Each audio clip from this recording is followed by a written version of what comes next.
ये मैं डेटा के साथ बता रहा हूं और आप देख लीजिएगा जब सरकार बालू घाटों की नीलामी करेगी तो उसमें लगभग साल में 6,000 करोड़ आएगा। शीतकालीन सत्र की उपयोगिता को किस तरह से देख रहे हैं सर? देखिए, इतना छोटा सत्र होना, माननीय कई विधायक चुन के आते हैं और अपनी अपनी क्षेत्र की और झारखंड के विषय को समय रहते रख नहीं पाते हैं, तो ये जो छोटा सत्र चला, ये 2 दिवसीय, ये जनता के नजर में आई वॉश था और इससे कोई फलाफल निकलकर सामने नहीं आया। आप देख रहे हैं केवल सच। नमस्कार। झारखंड विधानसभा शीतकालीन सत्र का आज अंतिम दिन रहा। सत्र के अंतिम दिन भी आज पक्ष विपक्ष एक दूसरे पर आरोप लगाते हुए दिखाई दिए। वहीं भाजपा प्रदेश अध्यक्ष बाबूलाल मरांडी ने तमाम जानकारियां देते हुए कहा कि सदन के अंदर उन्होंने राज्य के कई मुद्दे उठाए हैं, साथ ही सरकार से जवाब भी मांगे हैं।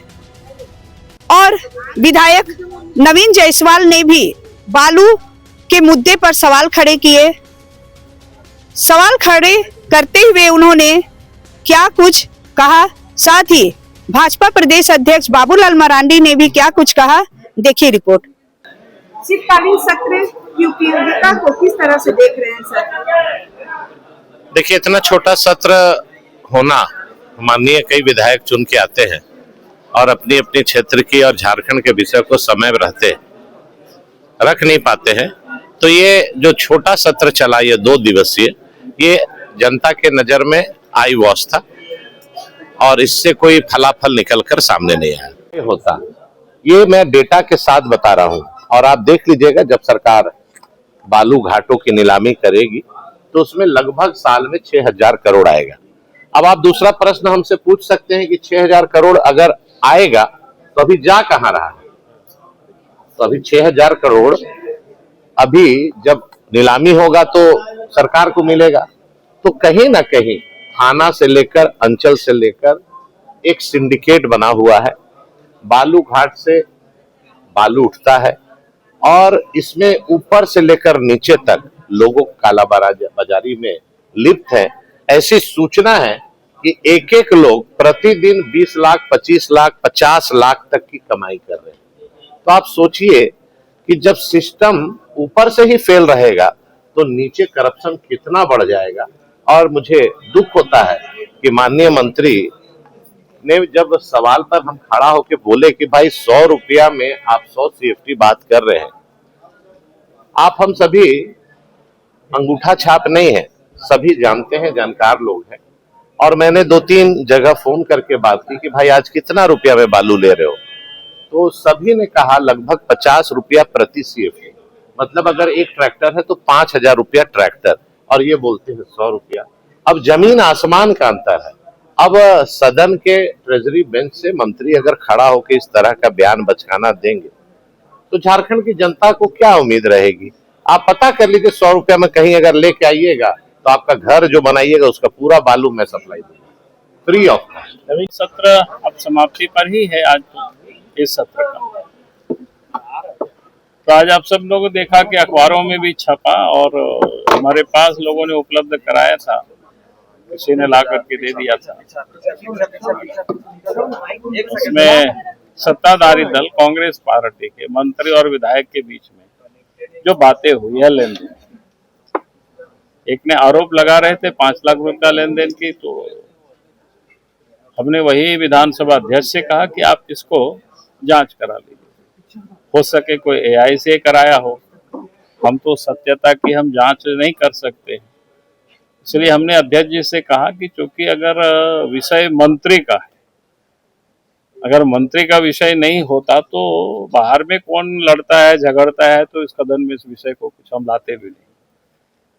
अगर मंत्री के ऊपर, उनके विभाग के ऊपर कोई आरोप है तो मामला गंभीर है, क्योंकि वो ये नहीं कह सकता है कि भाई सदन से बाहर में हुआ या भीतर में हुआ, तो बाकी तो काम सब बाहर में होता है, सदन में तो सिर्फ चर्चाएं होती है। तो इसलिए मेरे पास जो पेन ड्राइव था उसको मैंने विधानसभा अध्यक्ष को सौंप दिया है। हमने कहा कि इसको फॉरेंसिक जांच या जो भी एक्सपर्टीज जांच होता है वो जांच करे।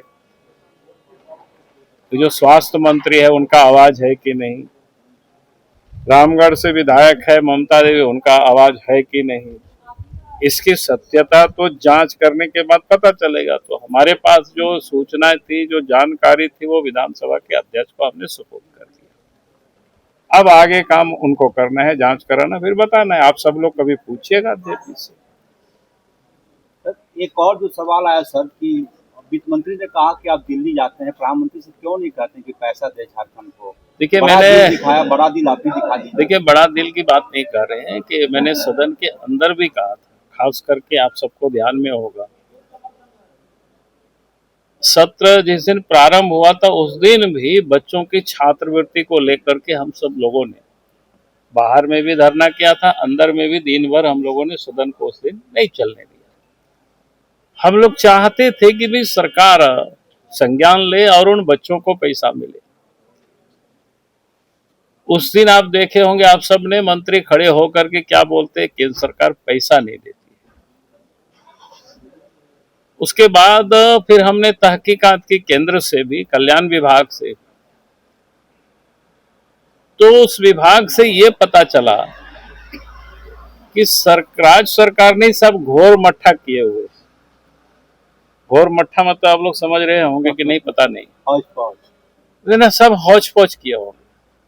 क्योंकि भारत सरकार देश के किसी भी राज्य को, जो वो तो समान उनके लिए कानून बना हुआ है, सबके लिए बराबर नियमावली बना हुआ है, तो जो ग्रांट देते हैं, जो सहयोग देते हैं राज्यों को, तो अलग अलग प्रकार के सहयोग होता है। किसी योजना में 75% ग्रांट सेंट्रल देती है, 25% स्टेट लगाती है, किसी में 60% केंद्र देती है, 40% स्टेट लगाती है, और किसी में 100% ही देती है। तो इस प्रकार की योजना होता है। तो एसटी का अलग है, एसी का अलग है, ओबीसी का अलग है। इन्होंने क्या किया, उसको सब गड़बड़ करके घोर मट्ठा जिसको बोलते हैं ना करके 2022 में और भारत सरकार को अपना डिमांड भेज दिया। तो भारत सरकार कहती है ऐसे हम आपको नहीं दे सकते हैं, संपूर्ण देश में हम जिस प्रकार से लोगों को देते हैं आपको उसी रूप में आना पड़ेगा। और आज मैंने सत्र शुरू होते ही मैंने सदन में खड़े होकर के कहा था कि भाई मंत्री जी अपने दल बल विधायक पदाधिकारियों को लेकर के जाए, मंत्री से मिले और जो ठीक करना उसको करे। अगर ये नहीं ठीक करेंगे तो ये लोग अपने घोर मट्ठा करेंगे, उसका लड़का लोग यहाँ भुगत रहे, एसटी बच्चे भुगत रहे, एससी बच्चे भुगत रहे, ओबीसी के बच्चे भुगत रहे। वो गरीब बेचारा ट्यूशन फीस दे नहीं पा रहे, इस कारण से किसी की पढ़ाई छूट रहा है, कोई ट्यूशन फीस देने के लिए कोई मजदूरी कर रहा है। तो आप जरा सोचिए, और आप करेंगे नहीं, आप सब घोर मट्ठा करेंगे और सब दोष आप किसको देते हैं, केंद्र के ऊपर मार देते। अरे आप सब लोग देखिए, जो आपने कहा कि 15वें वित्त का भी पैसा 2-2 वित्तीय वर्ष में, मंत्री जी ने तो बाद में खड़े होकर के अफसर लोगों ने दिया है तो उन्होंने बताया, लेकिन उसमें भी आप सब लोग सुने होंगे अच्छी तरह से, उसको जितना कंपाइल किया है तो अक्टूबर में किया है या नवंबर में किया है संभवतः, या लास्ट में नवंबर में भी चिट्ठी आवकाता, ये हमको समझ में नहीं आता है। भाई पैसा है, आपने खर्च नहीं किया है, चाहे इंटरेस्ट का हो तो पैसा तो उसे मत का, तो फिर आपको वो सब तो कंपाइल करना पड़ेगा ना ठीक से। अब बोली कि मिलने के लिए समय नहीं मिला, तो ऐसा हम नहीं मानते हैं, लेकिन जो ये लोग लेट-लतीफ राजनीति सिर्फ करते हैं बाहर में। भाई मंत्री लोगों को काम करने के लिए यहाँ सरकार ने, जनता ने उनको ये सरकार बनाया है, लोग मंत्री बने हैं, मुख्यमंत्री बने हैं, तो राजनीति करे, हमारा उससे कोई अंतर नहीं पड़ता है, वो लोग राजनीति करें, लेकिन कम से कम ये बच्चों के भविष्य के साथ तो खिलवाड़ नहीं करे। 15वें वित्त का पैसा नहीं मिल रहा है, मुखिया लोग बेचारा परेशान है, पैसे नहीं आ रहा है, और बड़ी अमाउंट है, 2-2 साल का पैसा पड़ा हुआ है, और सरकार कितनी गंभीर है। आप देखें, मंत्री ने खुद ही कहा कि अभी अक्टूबर में हम लोगों ने, उन्होंने जो जो मांगा था कि उसको हम लोगों ने कर दिया। अभी अक्टूबर नवंबर हुआ, उसमें भी क्या गड़बड़ी वो भी बताया।